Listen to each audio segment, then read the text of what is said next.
అంతా 24 గంటలకు 2 సెంటీమీటర్ల వర్షం కురిస్తే సరిపోయే వ్యవస్థ ఏర్పాటు చేసుకున్నాం మన పట్టణాలలో. కానీ 2 గంటలలో 30-40 సెంటీమీటర్లు వచ్చినా మనకున్న డ్రైనేజ్ వ్యవస్థ కానీ మనకున్న రోడ్ల వ్యవస్థ కానీ సరిపోదు. దాంతోనే ఏమవుతుందంటే పూర్తి స్థాయిలో ఎంత మీరు అటెండ్ చేసినా రోడ్ల మీద మొత్తం నీళ్లు నిలిచిపోతున్నాయి, ట్రాఫిక్ నిలిచిపోతుంది. దాన్ని దృష్టిలో పెట్టుకొని వీలైనంత మేరకు చీఫ్ సెక్రటరీ గారికి సూచన చేస్తున్నా. స్కూల్స్ కాలేజెస్ కూడా కంటిన్యూగా నడపాలన్నా, హాలిడేస్ ఇవ్వాలన్నా, పరిస్థితిని బట్టి అంచనా వేసుకోండి.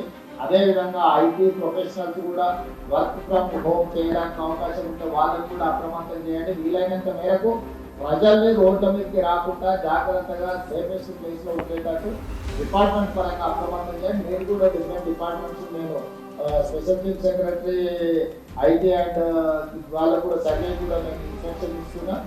దీని ప్రకారం ఏ చిన్న ప్రాణ నష్టం, ఆస్తి నష్టం, పశు సంపద నష్టం ఎలాంటివి జరగడానికి వీల్లేదు. జంట నగరాలలో పాత భవనాలు ఏమైనా ఉంటే కూడా జనాలు అక్కడ నుంచి ఖాళీ చేయించండి. చాలా పురాతన శిథిలావస్థకు వచ్చిన భవనాలు ఉన్నాయి. ఈ అత్యధికంగా వర్షపాతం ఉన్నప్పుడు కూలిపోయి దాని కింద ప్రజలు చనిపోయే అవకాశం ఉంటుంది. కాబట్టి అట్లాంటివి ఏమైనా ఉంటే జోనల్ కమిషనర్స్ని, డెప్యూటీ కమిషనర్స్ని కూడా అప్రమత్తం చేసి ఆ ప్రాంతంలో ఎవరిని లేకుండా ఖాళీ చేయించండి. విద్యుత్ శాఖ కూడా ఇంపార్టెంట్. చాలా వరకు హైదరాబాద్లో వర్షాలు రాగానే చెట్టు ఊడిపోయి కరెంటు పోయే అవకాశం ఉంది. కాబట్టి వెంబడే ఆ కరెంటును పునరుద్ధరించడానికి అవసరమైన చర్యలు కూడా తీసుకోవాలి. అవసరమనుకుంటే జనరేటర్స్ కానీ లేకపోతే మూవబుల్ వెహికల్ మీద ట్రాన్స్ఫార్మర్స్ పెట్టి మూవ్ చేసి రిస్టోర్ చేయడానికి అవసరమైన ప్రణాళికలు కూడా అన్ని సిద్ధం చేసుకొని రాబోయే 72 గంటలు అందరూ అప్రమత్తంగా ఉండాల్సిందిగా ఆదేశించి